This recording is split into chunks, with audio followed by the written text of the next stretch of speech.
أولا السلام عليكم ورحمة الله وبركاته. سلام كدب أنا يا مقعي جلستا عثمان حسن معه دكتنا جامعة سمت waxaan halkaan inaan hambaliyada sanad guurida jaamacadda Simad aan kala qaataa rabaa maayar oo ugu talagalay jaamacadda Simad waxay dhici doontaa sida tan tacliin sugan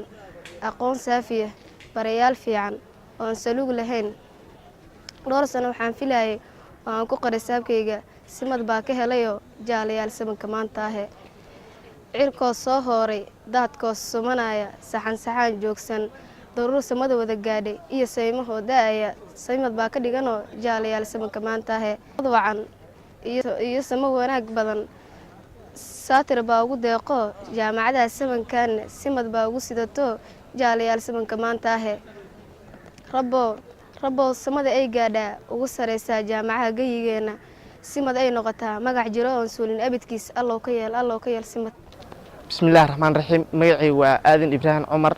waxaan ka mid ahaa ardayda jaamacadda Simad waxaan u hambaleynayaa jaamacaddeeda faca weyn ee Simad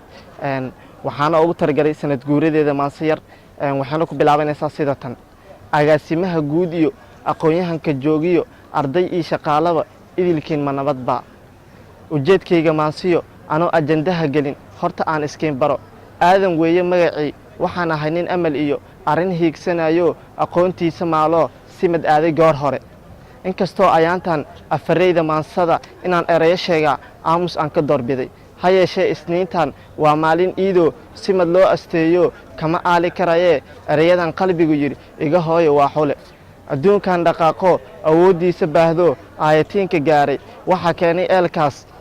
waxa keenay eelkaas bulshooy waa aqoonte ardayahay dadaalo agab iyo waxbarashaba Simad baa eebiyeyse idilkeedba keentee ka aflaxa dhammaantiin. بسم الله الرحمن الرحيم. مجيء وإفراح مختار محمد كان مد بهوين السمات فاكولتي اوف سوشيال ساينس وحن aad ugu faraxsanahay kuna faana inaan ka mid noqdo Simad family waxaanan ku faraxsanahay inaan maanta ka soo qayb galo sanad guuradii 18aad ee jaamacadda Simad. jaamacaddeeda waa jaamacad dadaal badan ugu soo bixisay Simad family ardaydii ka baxday aqoon tayo leh nasiisay nabartay sidii aan u diyaarsan lahayn ama aan u sameeysan lahayn sahay aan kaga gudbayno dhammaan jakboontiyada u yaal semester walba ee ardayda soo maraan marka waxaan dhihi lahaa mar labaad iyo mar saddexaad Simad Day 18 years